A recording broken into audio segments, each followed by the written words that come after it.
Neemias, capítulo 1. Esta é a história de Neemias, filho de Hacalias. Era o mês de Quisleu do 20º ano, ocasião em que eu morava no complexo real de Suzã. Hanani, um de meus irmãos, tinha acabado de chegar de Judá com alguns judeus. Perguntei a eles sobre as condições dos judeus que sobreviveram ao exílio e sobre a situação de Jerusalém. A resposta deles foi: a condição dos sobreviventes do exílio que ainda estão na província é péssima. Eles enfrentam muitas dificuldades. Os muros de Jerusalém continuam em ruínas e dos portões só restam as cinzas. Quando ouvi isso, sentei-me e chorei. Durante vários dias, a tristeza me dominou e fiquei sem comer nada, orando ao Deus dos céus. Eu disse: ó eterno Deus dos céus, Deus grande e tremendo, que és leal à tua aliança e fiel a todos os que te amam e obedecem aos teus mandamentos, olha para mim, ouve a minha oração. Presta atenção às súplicas que teu servo tem dirigido a ti dia e noite, intercedendo por teu povo Israel, confessando os pecados deles. Eu mesmo e meus antepassados estamos entre os que pecaram contra ti. Fizemos muito pouco caso de ti. Não obedecemos ao que nos ordenaste, ignoramos os teus mandamentos e desrespeitamos as determinações que deste ao teu servo Moisés. Lembra-te que alertaste teu servo Moisés, dizendo: se vocês me abandonarem, eu os espalharei aos 4 cantos da terra. Mas se voltarem para mim e fizerem o que eu disser, reunirei todos os que estiverem dispersos, onde quer que estejam, e os trarei de volta ao lugar em que estabeleci meu nome. Eles são teus servos, o povo que libertaste de maneira poderosa e impressionante. Ó Senhor, ouve a oração do teu servo e de todos os que honram o teu nome. Permite que o rei concorde com o pedido que farei hoje. Na época, eu era encarregado de servir a bebida do rei. Neemias, capítulo 2. No mês de Nisã, no 20º ano do rei Artaxerxes, na hora de servir o vinho, fui levar a bebida ao rei como de costume. Eu nunca tinha ficado constrangido na presença do rei. Por isso ele me perguntou: você parece abatido? Não está doente ou deprimido, está? A pergunta me deixou ainda mais perturbado. Respondi: viva o rei! Como eu não estaria abatido se a cidade na qual todos os meus familiares estão sepultados está em ruínas e só restam cinzas dos seus portões? O rei perguntou: o que você deseja? Orando ao Deus dos céus, fiz o meu pedido. Se o rei está contente comigo e acha que sou um bom funcionário, dá-me permissão para ir ajudar até a cidade na qual meus antepassados estão sepultados, para que eu possa reconstruí-la. O rei, com a rainha sentada ao seu lado, disse: quanto tempo você precisa para realizar esse trabalho e quando estará de volta? Eu disse a data e o rei concordou com a minha ida. Depois eu disse: se o rei concordar, escreva cartas aos governadores do território a oeste do Eufrates, para que me deixem passar até chegar a Judá. Que o rei dê também ordens a Asaf, o encarregado dos bosques do rei, para me fornecer madeira para as vigas do complexo do templo, para os muros da cidade e para a casa em que vou me alojar. A mão generosa de Deus estava comigo, e o rei me concedeu as cartas. Quando me encontrei com os governadores do outro lado do rio Eufrates, mostrei a eles as cartas do rei. O rei providenciou até mesmo uma escolta de cavaleiros. Quando Sambalate, o Horonita, e Tobias, o oficial amonita, souberam disso, ficaram furiosos. Eles não se conformavam em ver alguém defender os interesses do povo de Israel. Foi assim que cheguei a Jerusalém. Depois de 3 dias, eu e alguns homens que estavam comigo nos levantamos no meio da noite. Eu não tinha contado a ninguém o que Deus havia posto no meu coração a respeito de Jerusalém. O único animal que tínhamos era aquele em que eu estava montado. Na escuridão da noite, passei pela porta do vale na direção da fonte do dragão, até a porta do esterco, inspecionando os muros de Jerusalém que haviam sido derrubados e os portões que haviam sido queimados. Depois passei pela porta da fonte e subi em direção ao tanque do rei. Mas não havia como o jumento em que eu estava montado passar. Então subi pelo vale naquela escuridão, inspecionei o muro e voltei pela porta do vale. As autoridades locais não sabiam onde eu havia ido e o que estava fazendo. Eu não tinha dito aos judeus, aos sacerdotes, aos nobres, às autoridades locais, nem a qualquer outra pessoa que estaria trabalhando. Então apresentei a eles um relatório. Vamos ser francos. A situação está muito ruim. Jerusalém está em ruínas. Os portões estão todos queimados. Venham comigo. Vamos construir os muros de Jerusalém para que essa situação lamentável tenha um fim.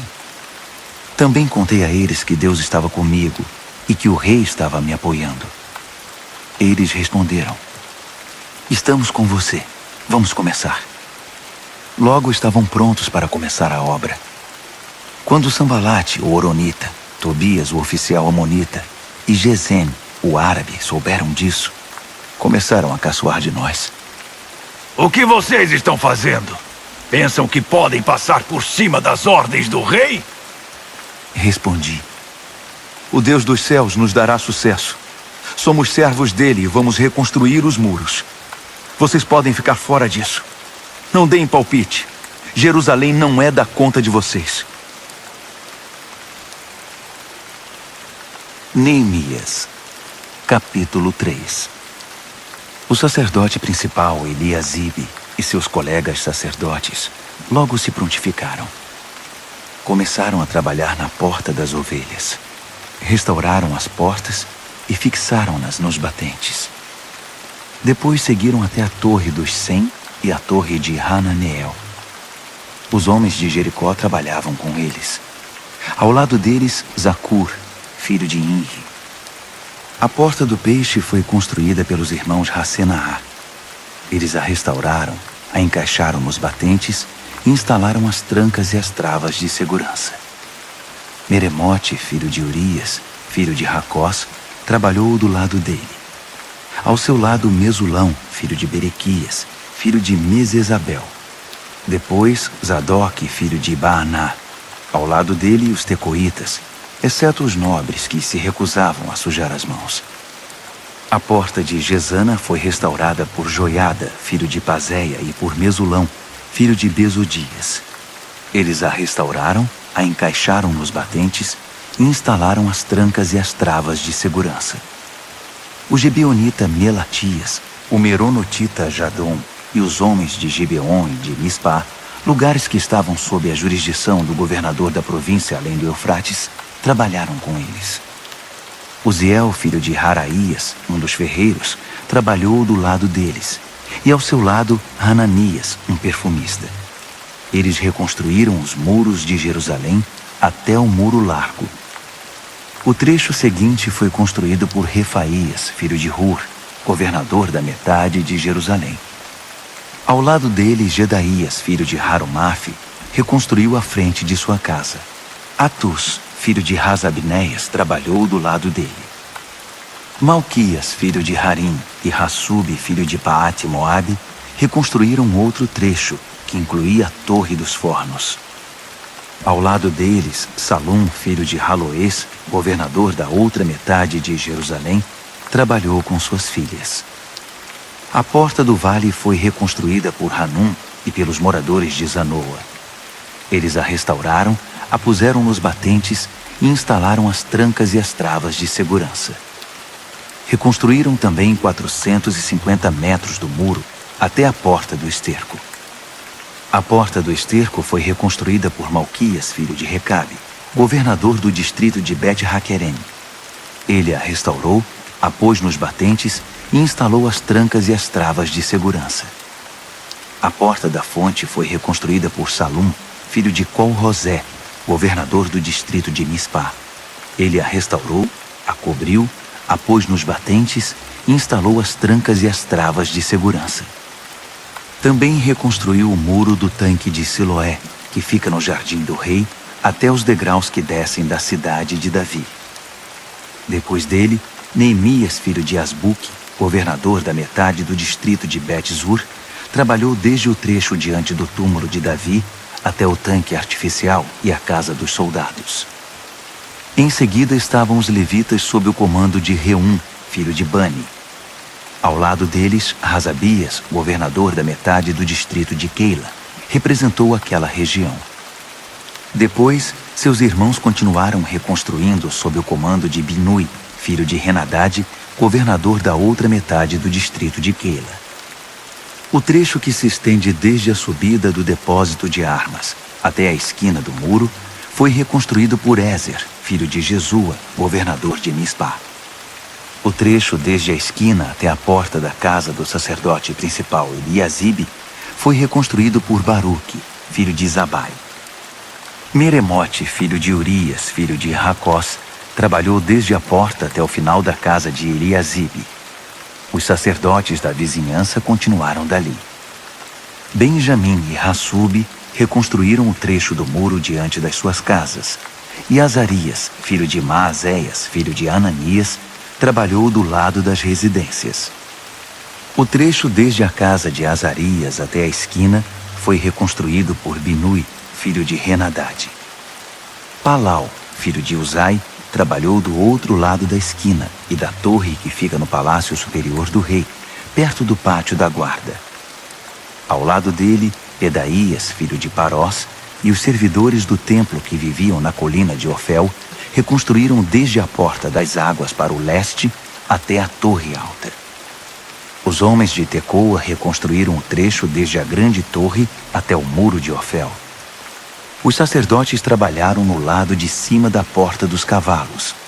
Cada sacerdote reconstruiu o trecho em frente da sua casa. Depois, Zadok, filho de Imer, reconstruiu em frente da sua casa, e em seguida, Semaías, filho de Secanias, o guarda da porta oriental. Depois, Hananias, filho de Selemias, e Hanum, o sexto filho de Zalaf.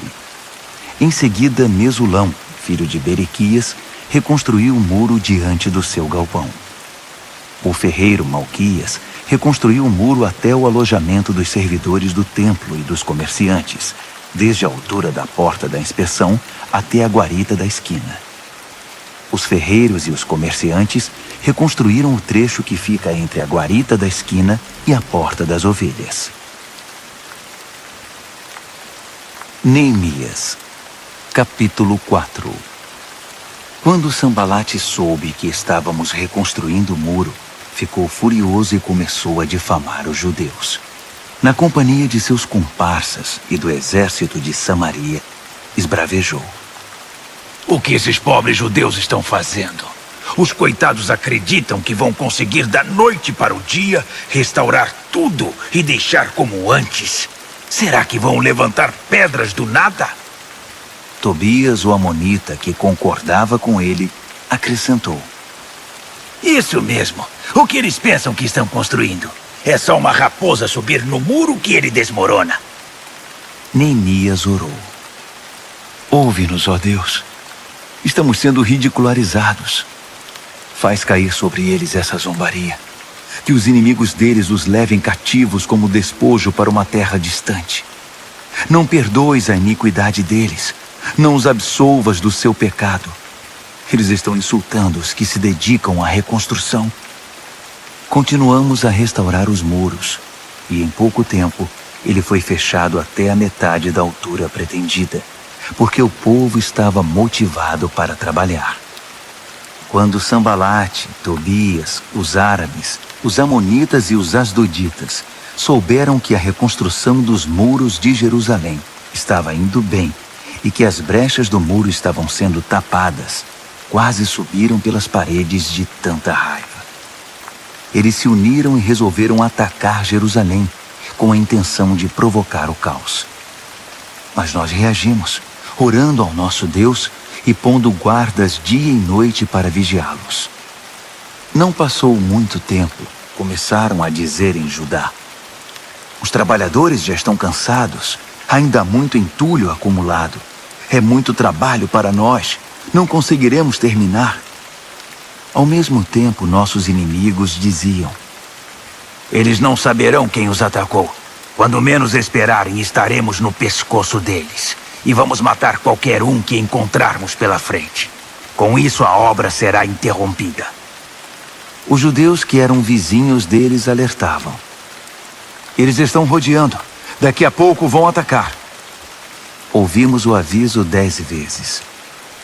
Por isso, posicionei guardas nos lugares mais vulneráveis do muro e organizei o povo por famílias, equipando-os com espadas, lanças e arcos.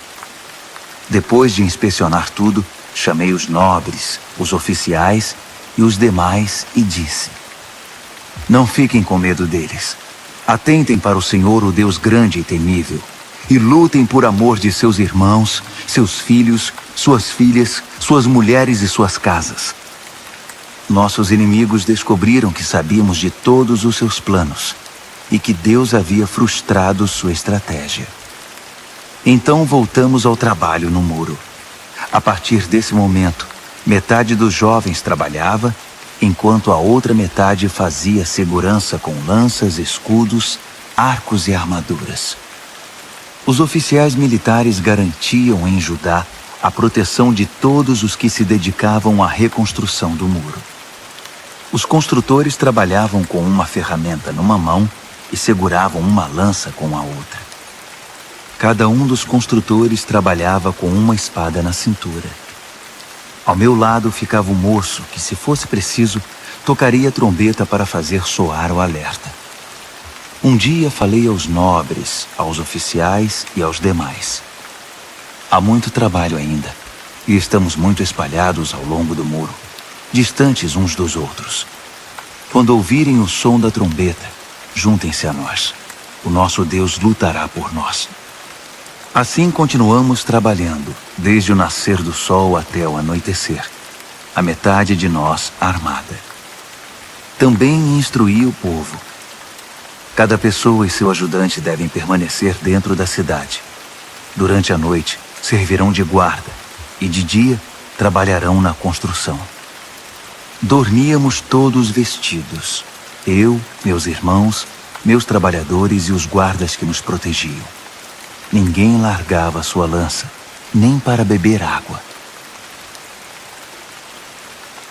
Neemias, capítulo 5. O povo iniciou um grande protesto, do qual até as mulheres participaram, contra seus companheiros judeus.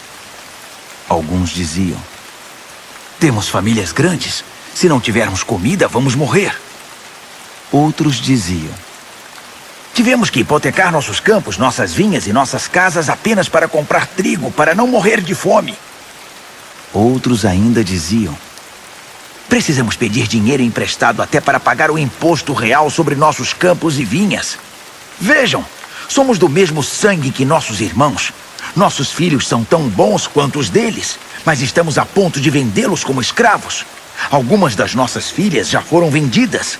E não podemos fazer nada, porque nossos campos e vinhas já pertencem a outros. Quando soube do protesto e das reclamações, fiquei muito aborrecido. Depois de analisar a questão, censurei os nobres e os oficiais. Vocês estão se aproveitando de seus irmãos. Em seguida, convoquei uma reunião de emergência para tratar do assunto e disse à Assembleia: fizemos tudo o que podíamos para resgatar nossos compatriotas judeus que foram vendidos como escravos a estrangeiros. Agora vocês estão vendendo esses mesmos compatriotas de volta à escravidão? Isso significa que teremos de comprá-los outra vez? Eles não disseram nada, mas também o que poderiam dizer? O que vocês estão fazendo está errado. Onde está o temor de Deus? Vocês não se importam com o que as nações ao redor, os nossos inimigos, vão pensar de vocês? Eu, meus irmãos e as pessoas que estão trabalhando comigo também emprestamos dinheiro para eles. Mas é preciso parar com a cobrança de juros. Devolvam a eles os campos, as vinhas, os olivais e as casas. Perdoem todas as dívidas e não cobrem o trigo, o vinho nem o azeite. Eles responderam: está bem, vamos devolver. Não faremos mais exigências. Faremos tudo o que você nos disser. Logo depois reuni os sacerdotes e obriguei os nobres e os oficiais a cumprir a palavra dada. Eu mesmo tirei tudo o que tinha no bolso, sacudi na frente deles e disse: que Deus esvazie o bolso e a casa daquele que não cumprir a promessa. Que seja sacudido e esvaziado. Todos concordaram e disseram: vamos fazer assim. E louvaram a Deus. O povo cumpriu mesmo a sua palavra. Desde que o rei Artaxerxes me nomeou governador da terra de Judá, do 20º ano ao 32º ano do reinado de Artaxerxes, nem eu, nem meus irmãos nos beneficiamos da comida destinada ao governador. Os governadores antes de mim oprimiam o povo, exigindo comida e vinho, além de 480 gramas de prata. Até seus auxiliares se aproveitavam do povo. Mas por temor a Deus eu não fiz isso. Eu tinha um trabalho a fazer: construir o muro, e me dediquei a ele. Todos os meus homens estavam envolvidos no trabalho. Não tínhamos tempo para nos preocupar em adquirir propriedades. Além disso, dei de comer do meu próprio bolso a 150 judeus e oficiais provenientes de nações vizinhas. Um boi, 6 ovelhas e vários frangos eram preparados todos os dias. E a cada 10 dias, eu fornecia grande quantidade de vinho. Mesmo assim, nunca me faltou nada. Lembra-te de mim, ó Deus, de tudo que fiz por esse povo. Neemias, capítulo 6. Quando Sambalate, Tobias, Gesem, o árabe, e nossos demais inimigos souberam que havíamos reconstruído o muro e que não havia mais brechas nele, apesar de ainda não termos posto os portões, Sambalate e Gesem mandaram dizer: venha se encontrar conosco em Quefirim, no vale de Ono. Eu sabia que eles pretendiam me causar algum mal. Por isso mandei dizer: estou ocupado com um trabalho importante e não posso ir agora. Por que interromperia o que estou fazendo só para me encontrar com vocês? Eles fizeram um convite 4 vezes, e 4 vezes mandei a mesma resposta. Então, pela 5ª vez, pelo mesmo mensageiro, Sambalate mandou uma carta selada com a seguinte mensagem: estão dizendo entre as nações, e Gesem confirma isso, que você e os judeus estão planejando uma revolta, e que essa é a razão de estarem reconstruindo os muros. Estão dizendo que você quer ser rei e que já nomeou profetas para proclamar em Jerusalém: há um rei em Judá. Tudo isso será relatado ao rei. Você não acha melhor sentarmos para conversar? Mandei dizer: tudo o que você está falando não passa de invenção sua. Eles estavam tentando nos intimidar. Pensavam: eles vão desistir, e assim nunca terminarão essa obra. Mas pedi a Deus: dá-me forças. Logo depois, fiz uma reunião secreta com Semaías, filho de Delaías, filho de Meetabel, em sua casa. Ele disse: vamos nos reunir no templo de Deus, dentro do templo. Vamos nos proteger com as portas trancadas, pois eles vêm para matá-lo. É isso mesmo. Eles virão à noite para tirar a sua vida. Respondi: por que alguém como eu teria de fugir? E por que teria de me esconder justamente no templo? Não vou fazer isso. Senti que aquele plano não agradava a Deus. A suposta profecia, na verdade, era uma estratégia de Tobias e Sambalate. Eles haviam contratado Semaías. Eles pagaram para que ele me assustasse e me enganasse, e assim acabasse profanando o templo e manchando a minha reputação. Com isso teriam do que me acusar. Orei: ó Deus, não permitas que Tobias e Sambalate se livrem de todo o dano que causaram. Faça o mesmo à profetisa Noadia e aos demais profetas que tentam minar minha confiança. A reconstrução dos muros foi concluída no dia 25 do mês de Elu. Foram 52 dias de trabalho. Quando nossos inimigos souberam disso e as nações ao redor viram a obra que fizemos, nossos adversários perderam a esperança. No fundo, reconheceram que a obra era de Deus. Durante todo esse tempo, os nobres de Judá se correspondiam com Tobias. Muitos dos nobres tinham ligações com ele, porque ele era genro de Secanias, filho de Ara, e seu filho Joanã havia se casado com a filha de Mesulão, filho de Berequias. Eles me contavam todas as coisas boas que ele havia feito, e depois contavam para ele tudo o que eu dizia. Então, Tobias mandava cartas para me intimidar.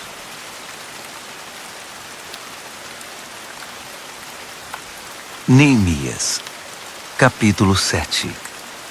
Depois que os muros foram reconstruídos, os portões assentados, e os guardas, os cantores e os levitas designados, nomeei meu irmão Hanani, e com ele Ananias, comandante da fortaleza, para administrar Jerusalém. Ananias era honesto e temia a Deus mais que qualquer outra pessoa. Dei a seguinte ordem: não abram os portões de Jerusalém antes do nascer do sol, e tranquem os portões com as barras de segurança antes de os guardas se retirarem. Escolham guardas entre os cidadãos de Jerusalém e encarreguem-nos da segurança no trecho que fica diante da casa deles. A cidade era grande e espaçosa, mas a população era ainda pouco numerosa e muitas casas continuavam em ruínas. Deus pôs em meu coração reunir os nobres, os oficiais e toda a população para que todos fossem registrados. Encontrei os registros genealógicos dos que retornaram do exílio com o primeiro grupo. Estes são os nomes que constavam deles. Estes são os habitantes da província que retornaram do cativeiro, os quais Nabucodonosor, rei da Babilônia, tinha levado cativos. Eles voltaram para Jerusalém e Judá, cada um para sua cidade de origem. Voltaram com Zorobabel, Jesua, Neemias, Azarias, Raamias, Naamani, Mardoqueu, Bilzã, Misperete, Bigvai, Neum e Baaná. O número dos homens do povo de Israel por famílias de origem: Parós, 2.172. Cefatias, 372. Ara, 652. Paate-Moabe, descendentes de Jesua e Joabe, 2.818. Elão, 1.254. Zatu, 845. Zacai, 760. Binui, 648. Bebai, 628. Asgade, 2.322. Adonicão, 667. Bigvai, 2.067. Adim, 655. Ater, descendentes de Ezequias, 98. Rassum, 328. Bezai, 324. Harife, 112. Gibeon, 95. Os israelitas identificados por lugar de origem: Belém e Netofate, 188. Anatote, 128. Bet-Asmavete, 42. Criate-Jearim, Sefira e Beerote, 743. Ramá e Geba, 621. Micmas, 122. Betel e Ai, 123. O outro Nebo, 52. O outro Elão, 1.254. Harim, 320. Jericó, 345. Lode, Hadide e Ono, 721. Senaá, 3.930. Das famílias dos sacerdotes: Gedaías, Descendentes de Jesua, 973. Imer, 1052. Pazur, 1247. Harim, 1017. As famílias dos levitas. Jesua, descendentes de Cadmiel e de Rodeva, 74. Os cantores, os descendentes de Asaf, 148. As famílias dos guardas, Salum, Ater, Talmon, Acube, Atita e Sobai, 138. As famílias dos servidores do templo, Zia, Razufa, Tabaote, Queros, Sia, Padom, Lebana, Hagaba, Salmai, Hanã, Gidel, Gaar, Reaías, Rezim, Necoda, Gazão, Uzá, Pazéia, Desai, Meunim, Nefuzim, Baquebuque, Racufa, Harur, Baslite, Meida, Harsa, Barcos, Císera, Tamá, Neesias e Ratifa. As famílias dos servidores de Salomão, Sotai, Soferete, Perida, Jaala, Darcom, Gidel, Cefatias, Ratil, Poquerete, Razebaim e Amon. Os servidores do templo e os servos de Salomão, 392. Estes são os que vieram de Tel-Melá, Tel-Harza, Querube, Amon e Imer. Eles não conseguiram provar que eram israelitas. Os descendentes de Delaías, Tobias e Necoda, 642. O mesmo aconteceu com estas famílias de sacerdotes.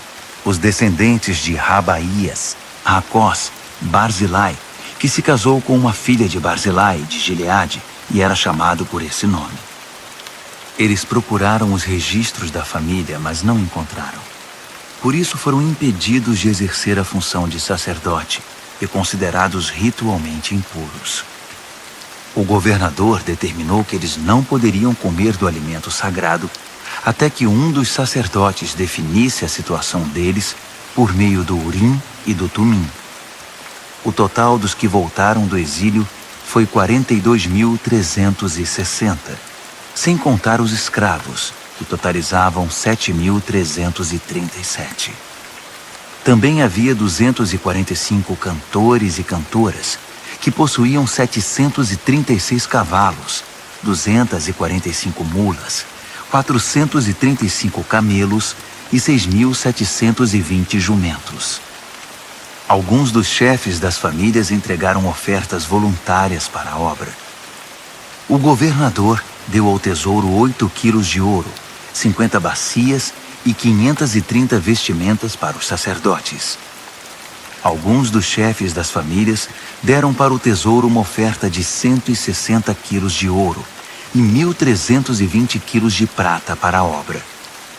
O restante do povo contribuiu com 160 quilos de ouro, 1.200 quilos de prata e 67 vestimentas para os sacerdotes.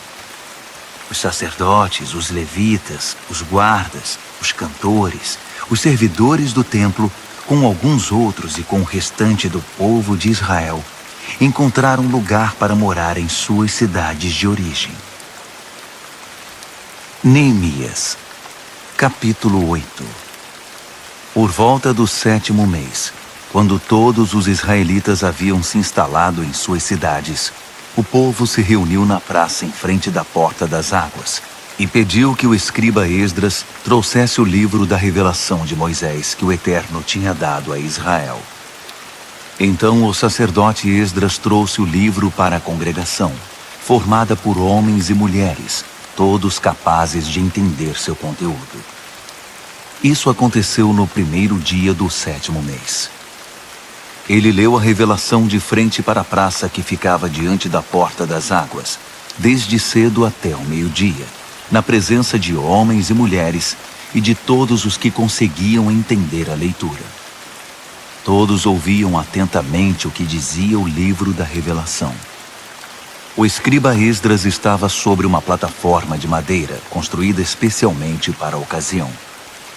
Do seu lado direito estavam Matitias, Sema, Anaías, Urias, Ilquias e Maazéias. Do lado esquerdo estavam Pedaías, Misael, Malquias, Hassum, Rasbadano, Zacarias e Mesulão. Esdras abriu o livro. Todos os olhares estavam voltados para ele, que estava de pé sobre a plataforma. E quando ele abriu o livro, todos ficaram de pé. Esdras louvou ao Eterno, o grande Deus, e todo o povo respondeu levantando as mãos. Amém. Amém. Em seguida prostraram-se com o rosto em terra em adoração ao Eterno. Os levitas Jesua, Bani, Serebias, Jamim, Acube, Sabetai, Rodias, Maazéias, Quelita, Azarias, Josabade, Hanã e Pelaías explicavam a revelação, enquanto o povo de pé ouvia com toda reverência. Eles liam pausadamente o livro da revelação de Deus para que o povo pudesse entendê-lo, e em seguida explicavam o que haviam lido. Neemias, o governador, Esdras, o sacerdote e escriba, e os levitas que ensinavam o povo disseram: Este dia é consagrado ao Eterno, o seu Deus. Não chorem nem fiquem abatidos. Porque todo o povo chorava enquanto ouvia as palavras da revelação. Disseram ainda: Voltem para casa e preparem uma festa, um banquete com muita comida e bebida. Repartam a comida com os que não têm, pois este dia é consagrado ao Eterno. Não fiquem entristecidos. A alegria do Eterno fortalecerá vocês. Os levitas continuaram a tranquilizar o povo. Sosseguem, este dia é consagrado. Não fiquem tristes. Então o povo partiu e preparou uma festa. Eles comeram e beberam com muita alegria, até mesmo os pobres. Eles tinham entendido o que havia sido lido para eles. No segundo dia do mês, os chefes das famílias de todo o povo, e os sacerdotes, os levitas, reuniram-se em torno do escriba Esdras para estudar mais profundamente as palavras da revelação. Descobriram na revelação que o Eterno havia ordenado por meio de Moisés que o povo de Israel deveria permanecer em cabanas durante as festividades do 7º mês. Então baixaram um decreto e divulgaram entre todas as cidades e em Jerusalém. Subam as colinas e tragam ramos de oliveiras, pinheiros, murtas, palmeiras e qualquer árvore de galhos cheios de folhas, para fazer cabanas, como está escrito. O povo saiu, trouxe os ramos e fez cabanas sobre o telhado e no quintal das casas, no pátio do templo de Deus, na praça da Porta das Águas e na praça da Porta de Efraim. Toda a congregação que havia retornado do exílio fez cabanas e permaneceu nelas. O povo de Israel não fazia isso desde o tempo de Josué, filho de Num. Foi um dia maravilhoso. A alegria era geral. Todos os dias, desde o primeiro até o último, Esdras lia o livro da revelação de Deus. Celebraram a festa durante 7 dias. No 8º, reuniram solenemente a assembleia, conforme o decreto. Neemias, capítulo 9. No dia 24 do mês, o povo de Israel reuniu-se para um jejum, todos vestidos com pano de saco e com terra no rosto, como sinal de arrependimento. Os israelitas romperam todo o relacionamento com os estrangeiros. De pé, confessaram seus pecados e os erros de seus antepassados. Enquanto estavam de pé, leram o livro da revelação do Eterno, seu Deus, durante 3 horas. Depois, durante outras 3 horas, fizeram confissões e adoraram a Deus. Um grupo de levitas, formado por Jesua, Bani, Cadmiel, Sebanias, Buni, Serebias, Bani e Kenani, pôs-se de pé na plataforma e orou em voz alta ao Eterno, seu Deus. Os levitas Jesua, Cadmiel, Bani, Hasabneias, Serebias, Odias, Sebanias e Petaías convidaram o povo. Levantem-se, louvem ao Eterno, seu Deus, para sempre. Bendito seja o teu glorioso nome, superando toda a bênção e todo louvor. Tu és o único, ó Eterno, somente tu fizeste os céus dos céus e todos os seres celestiais, a terra e tudo que nela há, os oceanos e tudo que neles existe, e preservas a vida de todos. Os seres celestiais te adoram. Tu és, ó Eterno, Deus que escolheu a Abrão, que o tirou de Ur dos Caldeus e trocou seu nome para Abraão. Achaste nele sinceridade e lealdade, e fizeste uma aliança com ele. Também a promessa de dar a ele a terra dos cananeus, dos hititas, dos amorreus, dos ferezeus, dos jebuseus e dos girgazeus, de entregá-la aos seus descendentes. E cumpriste a tua promessa, pois és justo. Tu atentaste para as angústias dos nossos antepassados no Egito. Ouviste o clamor deles diante do Mar Vermelho. Surpreendeste o faraó, seus oficiais e todo o povo daquela terra com milagres e maravilhas. Sabias da arrogante provocação dos egípcios contra o teu povo e engrandeceste o teu nome, que continua assim até hoje. Abriste o mar diante deles, e eles o atravessaram sem molhar os pés. Destruíste os perseguidores que morreram no fundo do mar. Eles afundaram como uma pedra jogada no mar turbulento. Durante o dia, tu os guiaste com uma coluna de nuvem, e durante a noite, com uma coluna de fogo, para mostrar o caminho que deveriam seguir. Desceste sobre o monte Sinai. Dos céus, falaste com eles. Deste a eles instruções sobre como viver, ensinamentos verdadeiros, regras e mandamentos justos. Ensinaste o teu povo a guardar os teus sábados santos.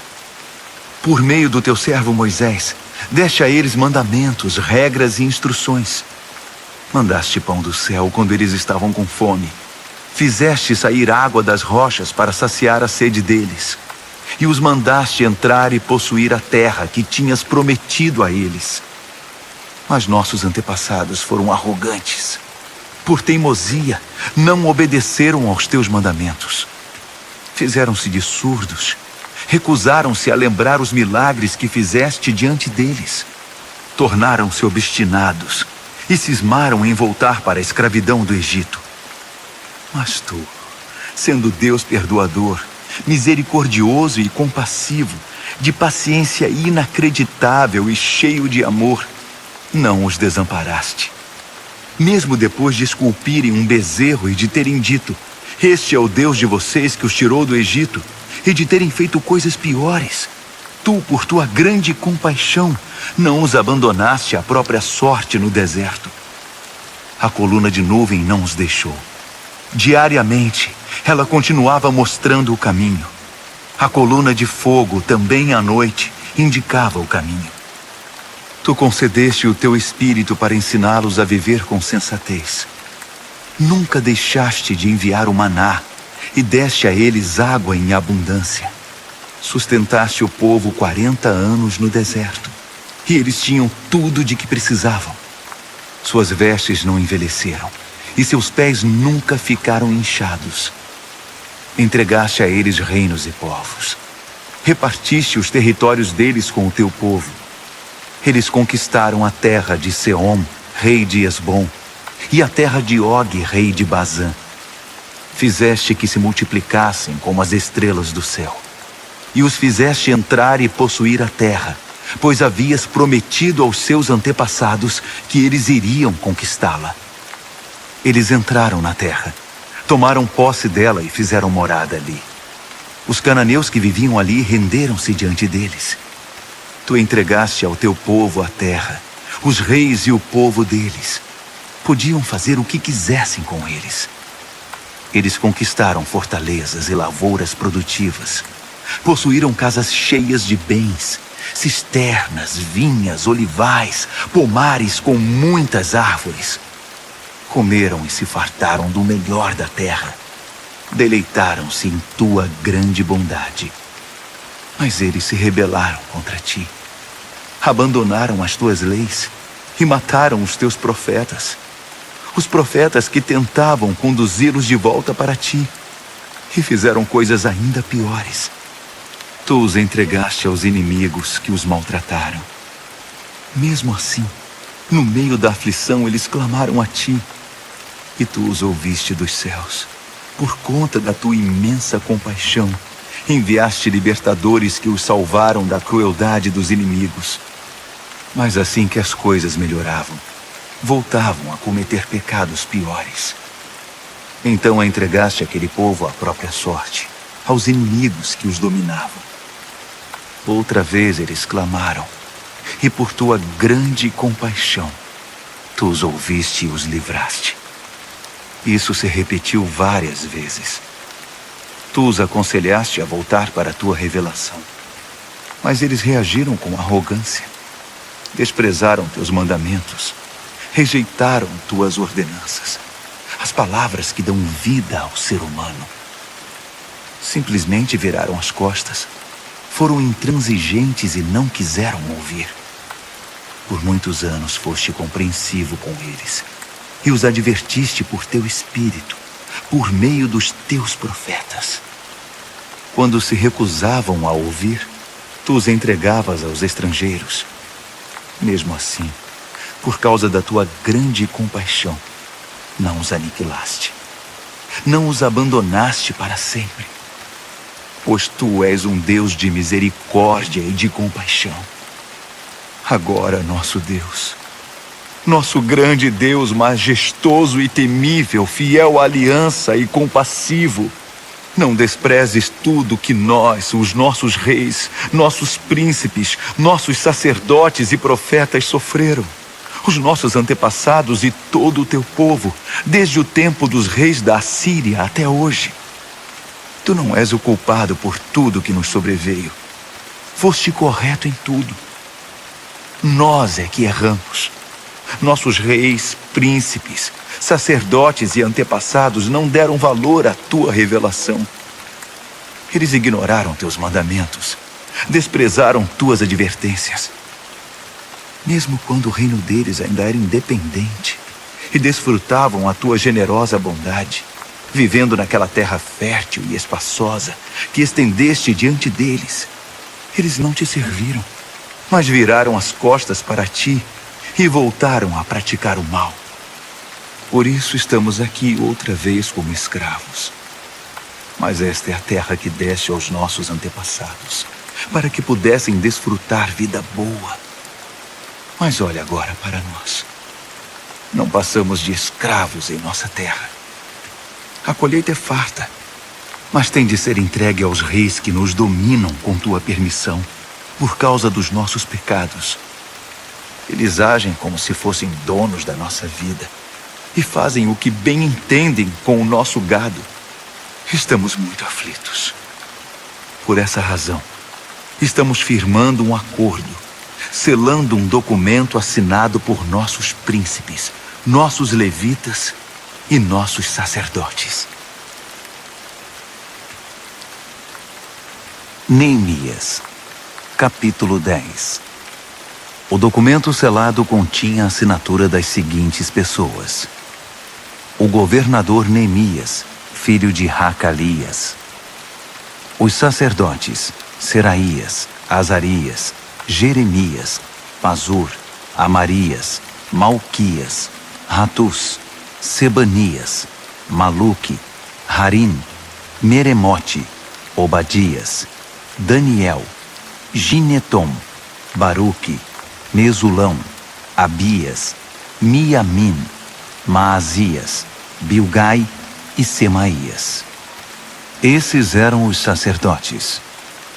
Os levitas: Jesua, filho de Azanias; Binui, dos descendentes de Henadade; Cadmiel e seus familiares; Sebanias, Rodias, Quelita, Pelaías, Hanã, Mica, Reobe, Razabias, Zacur, Serebias, Sebanias, Rodias, Bani e Benino.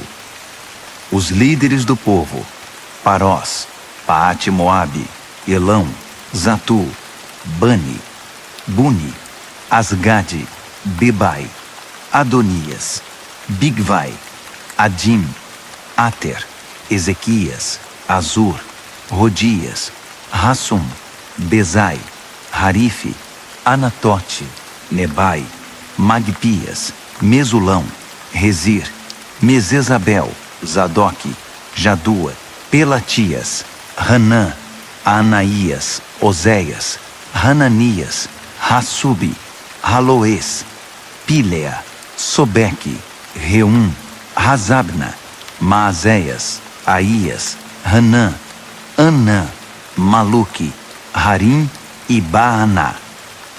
O restante do povo, os sacerdotes, os levitas, os guardas, os cantores, os servidores do templo e todos os que cortaram laços com os vizinhos estrangeiros para obedecer à revelação de Deus, com suas mulheres, seus filhos e suas filhas, todos os que eram mentalmente capazes, juntaram-se aos seus parentes e aos nobres para fazer o juramento de seguir a revelação de Deus, transmitida por meio de Moisés, servo de Deus, de obedecer e praticar todos os mandamentos do Eterno, nosso Deus, e todos os seus decretos e regras. Assim, não daremos nossas filhas em casamento aos nossos vizinhos estrangeiros, nem deixaremos nossos filhos tomarem as filhas deles. Quando os povos vizinhos trouxerem suas mercadorias e seus cereais no sábado, não faremos negócios com eles, nem no sábado, nem em qualquer outro dia santificado. De 7 em 7 anos, deixaremos a terra descansar e cancelaremos todas as dívidas.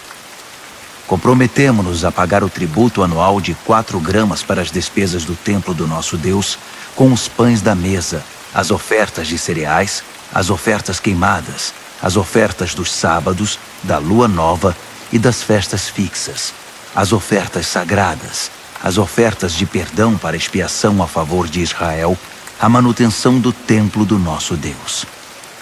Nós, os sacerdotes, os levitas e todo o povo, escolhemos por sorteio as famílias que trarão a lenha para o fogo do altar do nosso Deus, de acordo com o programa anual estabelecido na revelação. Comprometemo-nos a entregar anualmente ao templo do Eterno os primeiros frutos da nossa lavoura e dos nossos pomares, o primeiro filho e o primeiro animal, e a primeira cria do nosso gado e das nossas ovelhas, aos sacerdotes que servem no templo do nosso Deus, como prescreve a revelação.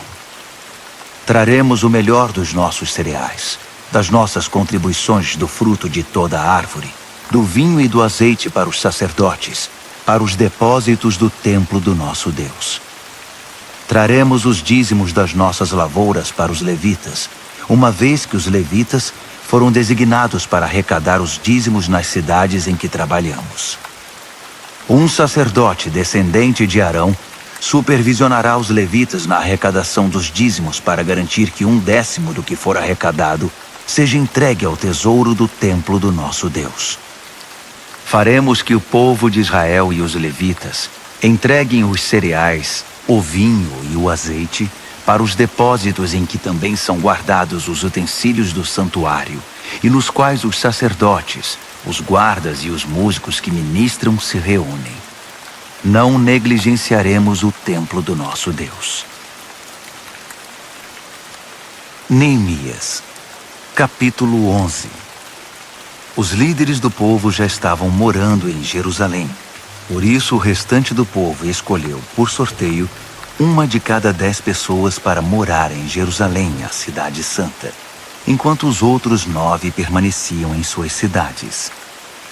O povo também aprovou todos os que se ofereceram voluntariamente para morar em Jerusalém. Estes foram os líderes das províncias que se mudaram para Jerusalém.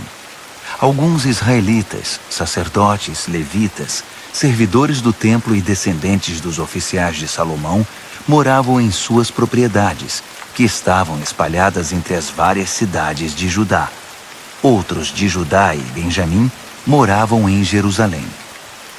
Entre os descendentes de Judá, Ataías, filho de Uzias, filho de Zacarias, filho de Amarias, filho de Cefatias, filho de Maalaleel, descendente de Pérez.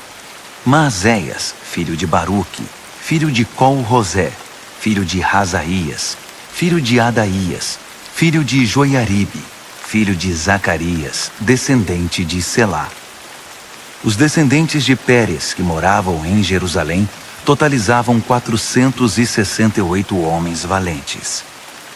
Entre os descendentes de Benjamim, Salu, filho de Mesulão, filho de Joede, filho de Pedaías, filho de Colaías, filho de Maazéias, filho de Itiel, filho de Jesaías, e seus irmãos Gabai e Salai.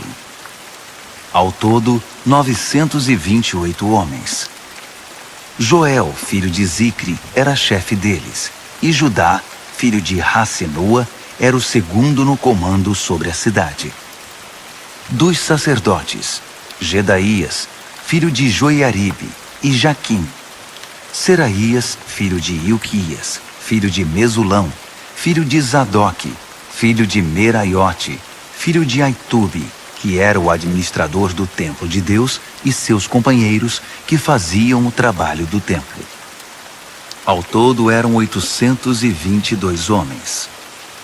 Além desses, Adaías, filho de Jeroão, filho de Pelaías, filho de Anze, filho de Zacarias, filho de Pazur, filho de Malquias, e seus companheiros, que eram chefes de famílias, totalizavam 242 homens.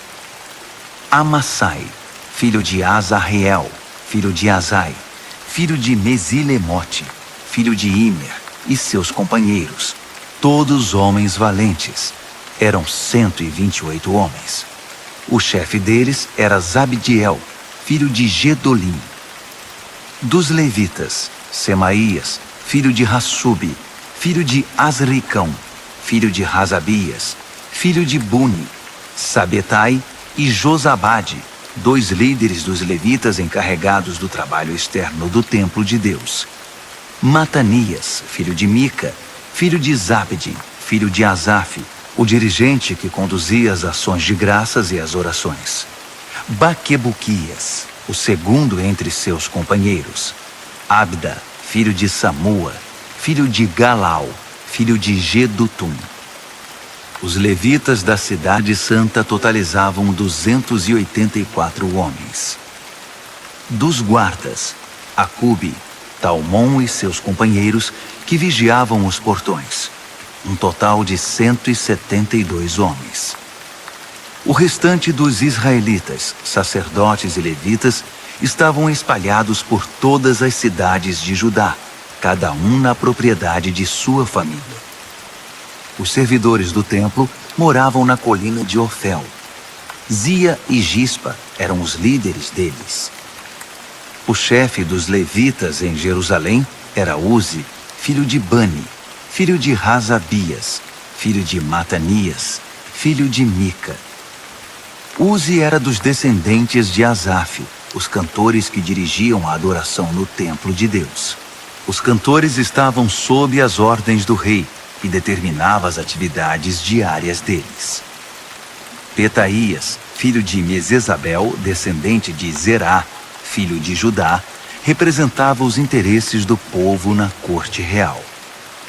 Alguns do povo de Judá foram morar nos vilarejos próximos de suas terras, em Kiriat-Arba, Hebrom e seus arredores, em Dibom e seus arredores, em Jecabe-Zeel e seus arredores, em Jesua, em Moladá, em Bet-Pelete, em Hazar-Sual, em Berseba e seus arredores, em Ziclag, em Meconá e seus arredores, em En-Rimon, em Zorá, em Jarmute, em Zanoa, em Adulão e seus arredores, em Laques e suas pastagens, em Azeca e seus arredores. Ocupavam toda a região desde Berseba até o vale do Rinom. Os benjamitas de Geba foram viver em Micmas, Aia, Betel e seus arredores, Ananote, Nobe e Ananias, Razor, Ramá e Gitaim, Hadide, Zeboim e Nebalate, Lode e Ono, e o Vale dos Artesões. Alguns grupos de levitas de Judá foram designados para morar em Benjamim. Neemias, capítulo 12. Estes são os sacerdotes e os levitas que vieram com Zorobabel, filho de Sealtiel, e Jesua: Seraías, Jeremias, Esdras, Amarias, Maluque, Ratus, Secanias, Reum, Meremote, Ido, Ginetom, Abias, Miamim, Maadias, Bilga, Semaías, Joiaribe, Gedaías, Salu, Amoque, Ilquias e Gedaías. Esses eram os líderes dos sacerdotes no tempo de Jesua. Os levitas: Jesua, Binui, Cadmiel, Serebias e Judá. Matanias e seus irmãos eram encarregados dos cânticos de louvor, e seus irmãos Baquebuquias e Uni ficavam de frente para eles durante a adoração. Jesua foi pai de Joiaquim. Joiaquim foi pai de Eliasibe. Eliasibe foi pai de Joiada. Joiada foi pai de Jonatas. E Jonatas foi pai de Jadua. Nos dias de Joiaquim, estes foram os chefes das famílias dos sacerdotes: da família de Seraías, Meraías; de Jeremias, Ananias; de Esdras, Mesulão; de Amarias, Joanã; de Maluque, Jonatas; de Secanias, José; de Harim, Adna; de Meremote, Reucai; de Ido, Zacarias; de Ginetom, Mesulão; de Abias, Zicre; de Miniamim e Maadias, Piltai; de Bilga, Samua; de Semaías, Jonatas; de Joiaribe, Matenai; de Gedaías, Uzi; de Salai, Calai; de Amoque, Heber; de Ilquias, Razabias; de Gedaías, Natanael. Nos dias de Eliasibe, Joiada, Joanã e Jadua, os levitas foram registrados como chefes de famílias. Durante o reinado de Dario, o rei da Pérsia, foram registrados os sacerdotes. Os levitas que eram chefes de famílias foram registrados no livro das crônicas até os dias de Joanã, filho de Eliasibe. Eram eles Razabias, Serebias e Jesua, filho de Cadmiel. Seus irmãos ficavam de frente para eles durante o louvor e as ações de graças, para fazer o contracanto, conforme Davi, o homem de Deus, havia instruído. Os guardas foram Matanias, Baquibuquias, Obadias, Mesulão, Talmom e Acube. Eles vigiavam os depósitos que ficavam ao lado dos portões. Viveram na época de Joiaquim, filho de Jesua, filho de Josadaque, no período do governador Neemias e do sacerdote e escriba Esdras. Para a dedicação dos muros foram convocados levitas de toda a parte para estar em Jerusalém e preparar uma grande celebração, com hinos de ações de graças e cânticos ao som de símbolos, harpas e liras. Vieram cantores de todas as partes de Jerusalém, dos vilarejos dos netofatitas, de Bet-Gilgal, das terras de Geba e Asmavete. Eles fundaram vilas para si em torno de Jerusalém. Os sacerdotes e os levitas se consagraram. Depois, fizeram o mesmo com o povo, os portões e o muro. Chamei os líderes de Judá para se reunirem perto do muro e formei 2 grandes coros. Um deles seguiu para a direita, na direção da porta do esterco, acompanhado por Rosaías e metade dos líderes de Judá, entre eles Azarias, Esdras, Mesulão, Judá, Benjamim, Semaías e Jeremias. Alguns dos jovens sacerdotes portavam trombetas. Depois, tocando os instrumentos musicais de Davi, o homem de Deus, vinham Zacarias, filho de Jonatas, filho de Semaías, filho de Matanias, filho de Micaías, filho de Zacur, filho de Asaf e seus irmãos Semaías, Azarreel, Milalai, Gilalai, Maai, Natanael, Judá e Hanani. O escriba Esdras os liderava.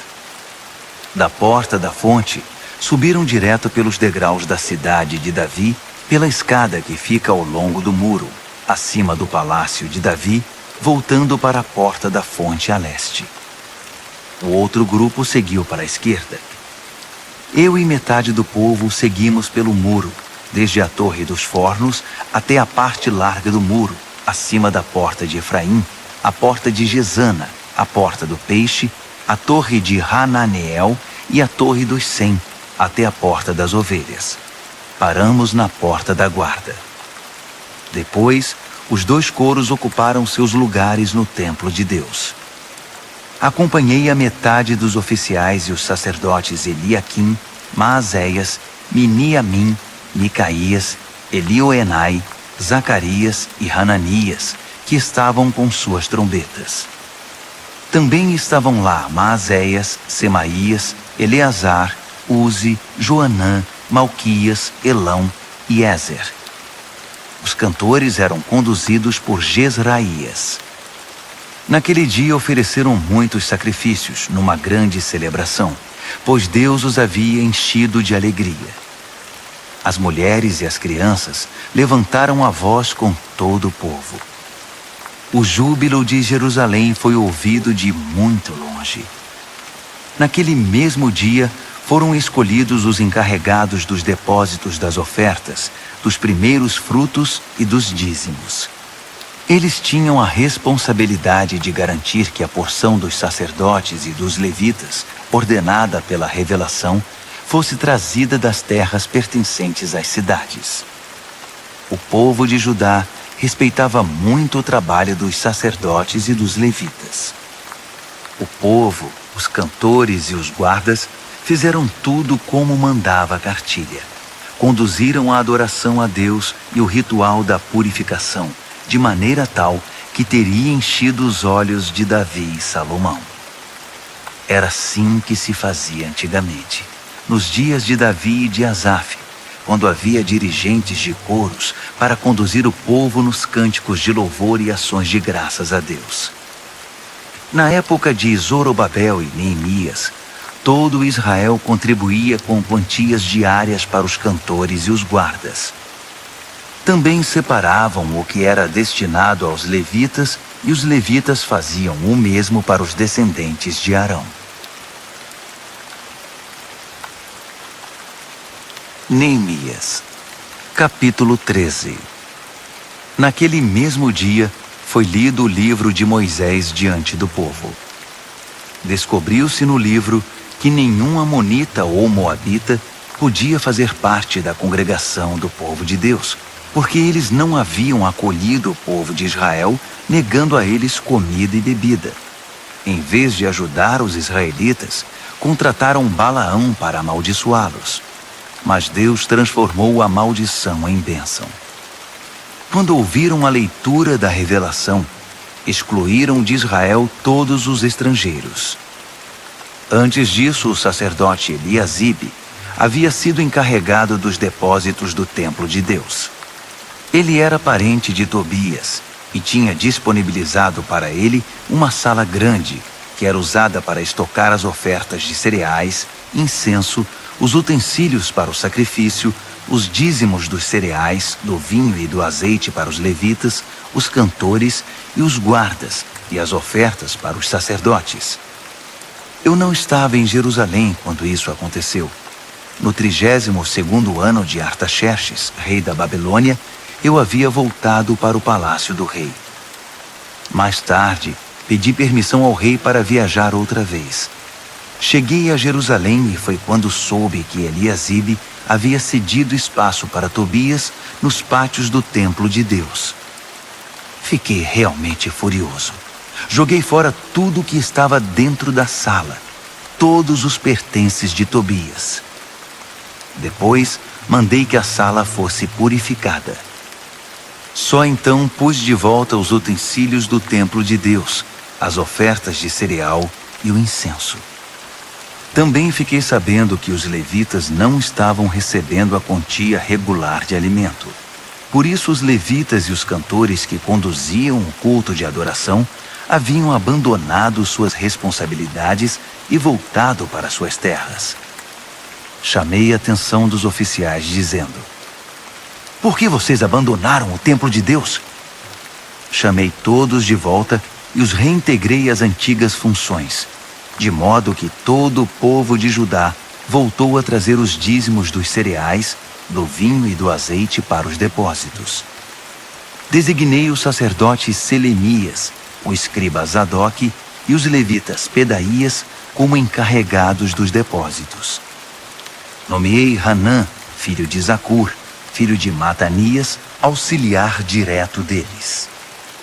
Esses homens tinham a reputação de serem honestos e trabalhadores. Eles ficaram encarregados de distribuir a porção de mantimento para seus companheiros. Por isso, lembra-te de mim, ó Deus. Nunca te esqueças de como me dediquei ao trabalho do templo de Deus e do serviço.